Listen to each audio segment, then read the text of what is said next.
Slava Bogu. Ačiū Dievui. Mes esame jo buvime. Taigi šlovė mūsų viešpačiui. Ir aš šiandieną noriu kalbėti, noriu pasidalinti Dievo žodžiu apie, pavadinau savo pamokslą, nebūti sugėdintam. Nebūti sugėdintam. Ir tai nėra, sakyčiau, lengva išlaikyti tokią kryptį ir tokią discipliną savo gyvenime. Anksčiau ir vėliau mes būnam kažkuriuose vietose sugėdinti, kažką padarom ne taip. Ir žiūrint į mūsų vaikus, žiūrint į mūsų paauglius vaikus, jie labai atviri yra, sąžiningi, malonūs, minkšti, šilti. Ir kada jie kažką tai netai padaro gyvenime ir kažką tai netai po to, jie nesusimąsto, bet kada tu pasikvieti ir su meile paaiškini, tarsi pats Dievas paima į glėbį pas save savo vaiką ir gerai paaiškina su meile, parodo tą blogąją pusę, ką padarė, ir parodo tą gerąją pusę. Ir kai vaikai jaučiasi sugėdinti, jie akytės nuleidžia ir galvoja, matai, galiausiai ašarėlės ištrykšta. Ir jie tampa sugėdinti, galvoju, Dieve, kiek tai mes pergyvenam gyvenime, kiek aš asmeniškai pergyvenau gyvenime ir kada buvau sugėdintas tikrai ir buvo labai nesmagu, nors, kaip saka, prasivertų tam tikrą žemės skirpą ir aš tiesiog prasmegčiau, arba, kaip sakoma, kaip strūtis galva įkiša, kad kai nematau, viskas yra gerai.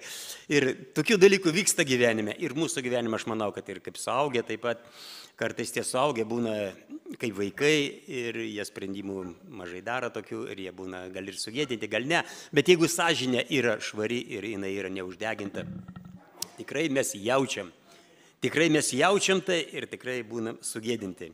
Taigi aš šiandien noriu pasidalinti Dievo žodžiu apie tai, kad mes galim būti ir nesugėdinti. Galim būti ir nesugėdinti. Ir Dievas kalba savo žodėje, kad būtent jeigu tu būsi pasodinti, kad Dievas kalba, kad mes pasodinti prie upelio, kaip tas medis, žaliuojantis visą laiką, jis nešta vaisių visą laiką, žydės ir žaliuos visą laiką. Ir čia slypi mūsų šaknis, mūsų gyvenimas, mūsų sprendimai, mūsų laikas ir daug kas surišta su Dievo valia. Kada tu įleidi šaknis į viešpatį ir klausaisi jo, myli Dievo iš tikro, patikėkit, gal ir ateis tas bandys tavį sugėdinti, bet tu tvirtai žinai, kad tu darai teisingus sprendimus, tave yra tiesa ir tu nebūsi sugėdintas. Ir mes galim pažvelgti 2 Timotiejui, 1 skirelis, 12 eilutė. 2 Timotiejų laiškas, 1 skirelis, 12 eilutė. Dėl šios priežasties aš kenčiu, bet nesigėdiju, nes žinau, ko įtikėjau ir esu įsitikinęs, kad jis gali išlaikyti iki anos dienos. Tai, ką jam patikėjau. Saka, dėl šios priežasties aš kenčiu, bet saka, aš nesigėdiju. Tai pabraukė, tai užtvirtina, parodo, ant tiek tai yra tvirtas charakteris pas Paulių, pas brolį, kuris tikrai stipriai, jisai nebijo, jisai žino ir jisai nėra pajudinimas. Bet kokias audras, bet kokie kaltinimai, bet kokie bandymai jį sugėdinti, saka, aš nesigėdiju, nes aš žinau, ko aš tikiu. Kur aš einu, žinau. Ir tai jį laika tvirtų. Ir tai parodo, kad jisai kenčia. Jis kenčia. Nėra tai, kad paprastai labai viskas, bet šiandien ir parodo, kad pas jį išugdyta ištvermė. Ištvermė pas Paulių, ištvermė stipri. Bet saka, aš nesigėdiju. Ir jisai įsitikinęs yra, tvirtai įsitikinęs, ko jisai eina, kur jisai seka, kokiom pėdom eina. Eina paskui viešpatį. Jisai patyrė gyvenime atsivertimą didžiulį, staiga didžiulis atsivertimas, pasikeitimas gyvenime ir jisai žino tvirtai jo viduje, jo širdyje yra tas židinys, yra ta ugnis, yra ta tiesa, yra tie turtai dangiški. Saka, ir aš nesigėdiju jokiais būdais, saka, ką bedarytų su manim. Saka, aš žinau, ko aš einu. Ir man saka, nėra ko gėdytis. Žvelgiant į Kristų, mes puikiai žinom, apie tai tikrai daug kalbama, būtent kada pamokslauja, būtent kada evangelizacijose, gatvinėse ir taip toliau. Kalbama apie Jėzų, apie jo kančią, apie tai, kad jis nukryžiuotas ir jisai nesigėdija nieko. Jį plakė, jį kaip kas su juo darė, jis nesigėdija. Ir aš manau, Paulius jisai matė visą laiką tos dalykus, tos vaizdus savo gyvenime ir jam tai suteikė stiprybės. Pas Paulių buvo kas? Nuostabus pažinimas Dievo žodžio. Teorija ir praktika. Nebuvo, kad tai praktika ir teorija. Teorija ir praktika iš karto. Štai kas jam atnešė stiprybės, išugdė pratybomis. Mes, jeigu kalbėtume apie tai, kad Paulius kiek praėjo, mes puikiai žinom. Ir visa kame jis turėtų labai daug ko pasidalinti ir mums papasakoti. Mes žinom pagal raštus, kiek jisai praėjo. Ir jam nebuvo ko gėdytis. Jam nebuvo ko gėdytis. Ir tas atsivertimas, realus atsivertimas Pauliui, tai aš manau daugelis iš mūsų patyrėm, tai duoda tokį kaip ir didžiulį tokį užtikrintumą, tokį, kad nenusivilk, tu prisimink, kaip tu buvai ir kaip įvyko tas stebuklas, atsivertimas iš karto. Paulių numetė nuo žirgo, arklio. Ir jisai iš karto tai gavo. Mes irgi taip pat, kaip kurie atėjo prie viešpatės, mes gavom iš karto atsivertimą, pasakyti, pakeisti drabužį, jis taiga, tu gali eiti per tos dalykus, per sunkumus ir tu gali išlaikyti teisingumą ir nebūti sugėdintam. Ir Romiečiams 10 skerelis 11 eilutė, Romiečiams 10 skerelis 11 eilutė, raštas juk sako, kiekvienas, kuris įtiki, nebus sugėdintas. Raštas sako, kiekvienas įtiki, tas nebus sugėdintas. Ir mes žinom tikėjimas, mes žinom, kiek jau daug kartų yra kalbėta, kai yra pagrindas, yra veiksmas. Mes turim parodyti, ko mes tikim. Jis sako, tu niekados nebūsi sugėdintas. Bet kokioj srity gyvenime, bet kokioj situacijai gyvenime, tu tvirtai žinai, tu tvirtai leidai šaknis, tu nebūsi sugėdintas. Tu nebūsi sugėdintas. Ir kodėl galvoji, kodėl aš nebūsiu? Jį galima. Bet žinokit, kas, sako, amin, tai yra puiku. Tikrai aš už tai 1000 kartų amin. Nes kada tu prisipildys Dievo dvasios, yra toks užtikrintumas, tokia garantija. Ne 5 metų garantija šalituvui duoda snaigį, bet Dievas duoda amžino gyvenimo garantiją. Amžino. Tu žinai, jeigu miršteini pas jį, tai kažkas yra daugiau. Tai kažkas yra daugiau, kad Dievas duoda, kada tu prisipildės jo dvasias, iš kur tu gausi pasaulyje, nėra tokių dalykų. O Dievas sako, aš tau duodu tam, kad tu, sako, nebūtum sugėdintas šią dieną, kad tu galėtum bet kur eiti kalbėti žmonėms Evangeliją, visur skelbti Evangeliją, bet kokioj srity, bet kokiose situacijose gyvenime, tu nebūsi sugėdintas, nes tiesos dvasia eis iš tavo lūpų, iš tavo širdies, iš tavo dvasinės širdies, tiesiai į žmonių gyvenimus. Ir jie bus sugėdinti, bet ne tu. Taigi štai koks mūsų Dievas. Daug teorijos mes turime, bet aš prisimenu, daug važinėdavau į konferencijas, įvairiausius susibūrimus, seminarai ir taip toliau. Ir viskas tai yra gerai, kada daug informacijos, bet užtenka vieną kartą išeiti ir panaudoti tai gyvenime, panaudoti gyvenime praktikoje, viską pakeičia. Pasaulis tampa kitoks, širdis kitokia. Ir tu matai, kaip tai veikia teorija ir praktika. Tai yra galingas dalykas, tai kada atneša tau stiprybę, Dievo palaiminimą, Dievo patepimas pas tavį auga, tu brandesnis darai, nebetampi vaikas, bet tampi jau brandus, paauglys, pereini į suaugusių. Tai yra kažkas tai tokias vertybės, kurios tu negali nei kažkur tai iškeisti kažką, ar užkasti, ar užmygti, nes tai yra tavai tiesiog neleidžia tai atlikti tos dalykus, kad tavo kūnas vadovautų tau. Tu turi branginti šitos dalykus, jie turi būti visą laiką iškelti ir nuvalyti, jie turi matytis, jie turi blizgėti šitie turtai tavo viduje. Kaip sakant, Kristus turi matytis tavyje. Ir sako, tu nebūsi tada sugėdintas. Jėzus nebuvo sugėdintas. Mes taip pat irgi nesugėdinti būsim. Jeigu Jėzų matys mumise, tai yra didžiulė Dievo šlovė, didžiulė Dievo jėga, ką mes turime nešti į pasaulį. Ir Romiečiams 9:33, Romiečiams taip pat laiške 9 skerelis 33 eilutė, kaip parašyta, štai dedu Siono suklupimą akmenį, papiktinimą ola, bet kas jo tiki, nebus sugėdintas. Bet kas jo tiki, nebus sugėdintas suklupimo. Žinot, mes esame mokiniai ir tikrai mokinomės daug skaitam, klausam, informacijas įvairiais būdais ir tikrai tai yra gerai, tai yra puiku. Bet taip pat reikalinga, kaip aš minėjau, ir praktinė pusė, taip pat kaip ir esam kariai. Ir mes taip pat išeinam į kovos kovoti. Ir kovoje karys ką jisai kovoja, jis turi turėti ginklus, be ginklų išėjęs jis nieko nepadarys. Jis turi būti pasiruošęs, jis turi būti brandus, apmokintas. Jeigu išeis be kažkokių tai amunicijas, geriau daryk kaip strudis tada daro ir neik tada į kovą. Bet mes turim būti pasiruošę. Ir kaip aš minėjau, mes esame mokiniai. Ir šią savaitę, norėčiau pasidalinti tokią iliustraciją, kur tikrai man labai įkrito į mano vidų. Penktadienį, reiškia, buvo mano sūnaus diplomo įteikimas ir kadangi mes sudalyvavom su šeima ir tai buvo tikrai gražu. Aš džiaugiausi. Aš kaip tėvas, mylinti savo sūnų, aš tikrai džiaugiausi. Aš pasiruošęs apsikabinti ir visą kitą, bet kadangi daug žmonių ir viskas buvo taip iškilmingai, taip gražu ir įteikimas tos diplomų, taip tikrai, ta forma, visą aprangą, viską, kas dalyvavo, tą žino, viskas yra gražu, gerai. Bet kas man įstrigo labai ir aš žiūrėjau ir man buvo gaila tų žmonių, kurie liko už durų. Jie negavo diplomą, jie buvo sugėdinti iš vidaus, nors jie bandė parodyti savo veidą išraišką, kad su jais yra džiaugsminga, viskas gerai, bet jie liko už durų. Jų neprileido prie tai. Ir aš pagalvojau, kodėl tai žmonės šitiek laiką investuoja viską.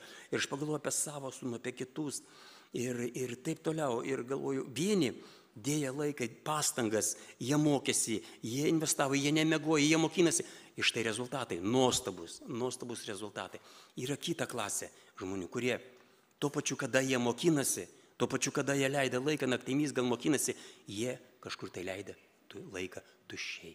Jie nesimokina, jie neauga tame moksle, jie nebuvo suinteresuoti, jie galvoja, kad kažkaip tai praeis, bet ten nepraėjo tai. Pasirodė nepraėjo, liko už durų. Tos grupės žmonių liko už durų. Ir man teko bendrauti, kalbėti ir atrodo kaip žmogus, kaip ir sąžiningai išraiška veidą šypsosi, bet vidus jo liūdi, nes jisai mato, kaip jo draugai, kurie kartu mokinasi šitiek metų, jie su diplomais, jie švyti, jie kita apranga visiškai pas juos ir jie džiaugiasi to. Ką aš noriu to pasakyti? Kad mes galim būti visą laiką pasitemti būtent Dievo darbose, kad nebūtume sugėdinti, kad mes visi be išimties gautume tos diplomus. Gautume su džiaugsmu ir tikrai kaip su pagarba tokia įteikiama. Ir tame reikia nepraleisti laiką tuščiai. Kaip tie jauni žmonės, jie leidė laiką tuščiai kažkur tai. Tuščiai jie nesimokina. Arba mokinasi labai atmestinai. Taigi Dievas, jisai ragina, kad mes jungtumės, kad laiką savo leistume ten, kur iš tikrųjų reikia, ten, kur yra pelninga, ten, kur tau naudinga, tavo dvasiai, tavo sielai, tavo širdžiai, tavo šeimai, tavo tarnavimai. Štai kur investuok laiką. Aš suprantu, mes dirbam, daug dalykų atliekam gyvenime, bet patikėkit, visakame, paskutiniais laikais man tenka labai daug kalbėti apie discipliną su žmonėmis. Ir būtent ta disciplina yra tai nepakartojamas dalykas. Tai yra taip nuostabu, kada tu disciplinuoji save Dievo tarnavimuose ir pašaukime, tuo pačiu tu gali būti ir lankstus. Ne vien tik tai, kur tik reikia, tavį gali Dievas panaudoti kitose vietose. Tai yra labai svarbus dalykas mūsų gyvenime. Ir kaip Paulius, jis buvo lankstus, jisai lankėsi įvairiuose srityse, bažnyčiose važinėja, bet to šis jisai buvo disciplinuotas skelbti Evangeliją su tikra meilė, su išmintim. Ir jis sako, aš nebūsiu sugėdintas. Todėl sakau, kad aš myliu Viešpatį ir tvirtai įleidęs šaknis. Ir tai tavo vidus bus tvirtas, jeigu tu disciplinuosi savo gyvenimą. Disciplina, aš visą laiką prisimenu armiją, tu visą laiką turi pilnai apsiginkluoti, kad būtum pasiruošęs visą laiką kovai. Nežinai, iš kur priešas išlės, jo daug tikrai pasaulyje įvairiausių yra. Taigi, mums reikia šito, kad nebūtum sugėdintas, pasirodyti kaip profesionalus kovotojas, o ne kaip pradininkas. Ja. O jeigu jauti, kad kažkaip tai yra brolių, kurie galingai naudoja ginklus, taigi brolis, kiek einam su manim, tu gerai naudoji. Aš noriu šitam pakalbėti, paskelbti Evangeliją. Taigi, po 2 ir pirmin, ir tikrai bus pergalė. Taigi, štai mūsų Viešpačiui. Ir 1 Petro 4,16, 1 Petro 4:16, 4 skyrelis, 16 eilutė. Bet jei kenčia, kaip krikščionis, tegu nesigėdėja, o te šlovina dėl to Dievą. Bet jei kenčia, Dievas pabrėžia, kenčia, reiškia, šitų dalykų mes neišvengsim. Tie dalykai bus, ateis gyvenime. Ir mes turėsime, jeigu tu tikrai eini ir Dievas, taigi, ne kiekvienam taip, bet daugeliu, aš manau, taip yra ir bus. Jis sako, tegu jis nesigėdėja. Kaip būtų tavo gyvenime?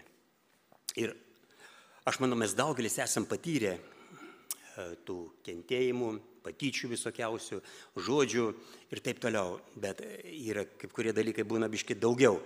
Ir jau anksčiau šiek tiek, aš kaip ir nelinkęs buvau kalbėti apie tai, bet norėčiau pasidalinti. Mes su grupė evangelizacijos grupė, mes vykom į tam tikras vietas, galima sakyti, ugningas vietas, karštas vietas. Ir mes buvome į tokią vietą pakliuvę, kaip ir į kiemą ėjom ir mumis tarsi uždarė, užblokavo. Ir mes su vyrais bandėm, jie žinojo, ten žmogus buvo išgelbėtas, mes ėjom pas žmogų, mes jam nunešėm maistą, pasirūpinam jo, tarsi meilę, tarsi jam parodėm pasirūpinimą, jis įsigelbėjo ir viskas buvo kaip ir nuostabu, bet staiga atsirado grupė vyrų, kurie, sako, ko jis mūsų kieme, bet tiesiog tai buvo velnio taktika, velnio ataka ir bandė su mumis susidoroti, bet kadangi, sako, šunį paleisim ir taip toliau ir pradėjo. Bet tik tai pavyko tai, kad mums ašarinių dujų, mums labai greit, operatyviai, jie viskam buvo pasiruošę, mums pripūtė į akis ir mes, dėkoju Dievui, kad mes daėjom iki mašinų ir po to mums brolis su seserimi pagelbė, leidė įsiplauti akis ir mes šiaip netaip, aš turėjau grįžti į namus, nes aš turėjau susitikimą namuose, 3 sielas turėjo atvykti. Ir dėkoju Dievui, aš atvykau, man 5 minutės buvo laikas, aš nesirodžiau, niekam užsidariau kambarį, šaukiausi Dievą, kad mano akis tik atsistatytų. Ir Dievas padarė stebuklą, akis atsistatė ir tie žmonės buvo išgelbėti visi 3. Taigi, o tokie dalykai būna, bet aš dėkoju Dievui, kad mes galėjom praeiti. Nors mintis, kada vyksta tokie dalykai, atrodo, kūnas kalba vieną, bet dvasia, Dievo dvasia, sako, ramiai, meilė. Dievas viską kontroliuoja. Viską kontroliuoja. Taigi, mes praeinam per tokius dalykus, kur Dievas daleidžia mums, tik tai daleidžia.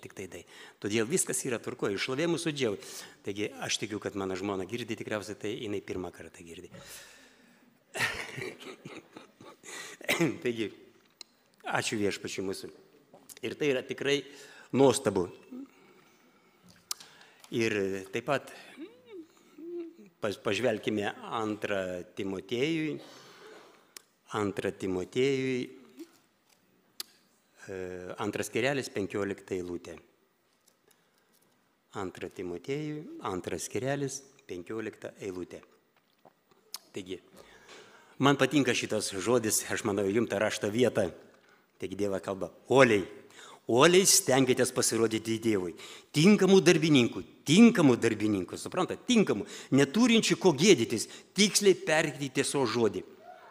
Ir va čia yra be galo svarbu žodžiai, jie tokie aštrus, užaštrinti yra, ant tiek, kad mes tiksliai turim žinot, ką sakyti žmonėms ir būti uolus. Uolus Dievo darbui, uolus tarnavimai, uolus šeimoje, uolus visur. Tarnaut, kur bebūtų, kaip bebūtų, nesvarbu, kas ką pasakė, kas ką parodė. Dieve, aš turiu tai daryti, Dieve, aš turiu pasiekti tos žmonės, Dieve, aš turiu padėti šitam žmogui, aš turiu padėti šitam broliui. Dieve, aš nenoriu būti sugi. Nesvarbu, kas sakys apie mane, nesakau, apie mane ką galvos, bet aš žinau, koks aš buvau, aš žinau, koks esu dabar ir aš žinau, kas manęs laukia. Laukia dangus, Viešpaties šlovė. Aš žinau, ką aš nešiau į savo viduje. Ir daugelis sako, sutrypk savo kūną, sutrypk savo išdidumą, sako, sutrypkim. Ir prisimink, sako, ką Jėzus padarė. Prisimink, ką broliai darė už mus, kad mes išgirstume Evangeliją. Jie kentėja, nors jie buvo gėdinimi, bet jie nebuvo sugėdinti, aš manau. Jie nebuvo, jie tęsė visą laiką tą nuostabų tarnavimą, kad mes šiandieną taip šiltai čia būtume susirinkę Dievo buvime, atgaivinti, pakelti, sustiprinti. Aš tikiu, kad Dievas kalba iš širdis, aš tikiu, kad Dievas liečia tam tikras vietas žmonių. Brolis esu, patikėk, tai yra didžiulis stebuklas, kad Dievas liečia ir bando padėti ir nori padėti. Ir Jisai padės tau šiandieną, padės. Jis padeda visiems. Jis myli, sako, myliu. Taigi, būkim tie, kurie žodį perteikiam teisingai.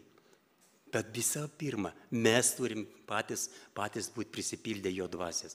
Patys prisipildę. Kaip be būtų gyvenime, sunku, taip. Gal kažkokie tai įvykiai, gal kažkokias traumas ir taip toliau. Bet visą laiką mes su širdis, mes turim disciplinuoti, mes turim budėti savo gyvenime, nedaleisti kokiai nešvarai, kad eitų į mano vidų. Kad kažkur tai palystų tenai po kažkokiu kampu ir tu jas tarsi nematai, bet jinai yra. Jos nereikia taip pat iškrapštyti ją iš tenais. Dieve, padėk man ištraukti iš ten ir išmesti iš mano gyvenimą. Man nereikia, aš noriu šventėti ir mylėti tave ir paklūsti tau. Aš nenoriu būti sugėdintas. Ir ateis laikas, kada aš, Dieve, matysiu tave, o tada ar aš nebūsiu už vartų, aš nebūsiu už durų.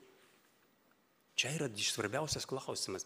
Ir dabar yra pats laikas gydytis, pats laikas šventėti, pats laikas atsistoti, pats laikas paklūsti. Nesvarbu, ką man sako kaimynai, nesvarbu, ką man sako bendradarbiai.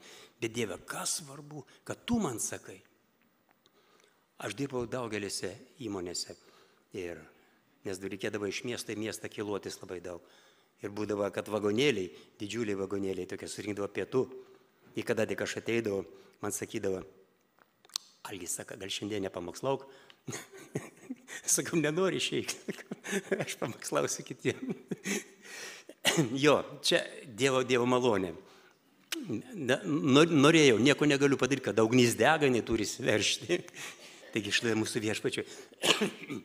Taigi būkime tie olus tikrai viešpačių darbininkai ir tarnautojai ir kariai. Ne visi gali, bet jie tampami, jie ugdami, jie formuojami ir iš vidaus. Ir tikrai nebijokit žengti žingsnį. Ženk žingsnį. Amin. Taigi šlovė mūsų viešpačiui. Pasimelskime, atsistokime. Aleliuja, aleliuja, visagali Dieve, šlovė tu viešpate. Dėkojam tau, Tėve, dėkojam tu viešpate už tavo žodį, už tavo paraginimą visagali, aleliuja, Dieve, dėkojam už tai, kad mes viešpate galim suprasti ir viešpate gilintis į tavo žodį. Dieve, kad mes viešpate leistume savo šaknis į tave visagali viešpate, aleliuja. Tavo dvasia maitintumės, tavo stiprybė, tavo išmintim viešpate. O visagali būtų olus tavo darbo visagali Dieve. Dieve, kad mes visagali Tėve galėtume drąsiai žiūrėti viešpate visagali. Tiesai akis visagali, nebijoti, neįsigasti viešpate. O Tėve, tamsa turi trauktis viešpate, ten, kur mes einam, Dieve. Tamsa turi bėgti nuo mūsų visagali. Mes esam šviesa, Dieve. Tas sustiprink ir padėk visagali, Dieve. Pripildyk, atgaivink viešpate. O visagali, tu matai kiekvieną širdį čia viešpate. O medžiu tave, Dieve. Padėk, kurie viešpate pasiligoja. O Dieve, atgaivink viešpate. Tau šlovė, te viešpate, tas siekla, kuri krito šiandien viešpate. Laistykė, Dieve, kad į viešpate atneštų tą nuostabų vaisių, Dieve. Dėkoju už viską, meldžiam. Jėzus Kristus vardu, Tėve. Amen, Tėve. Prašom atsisėsti.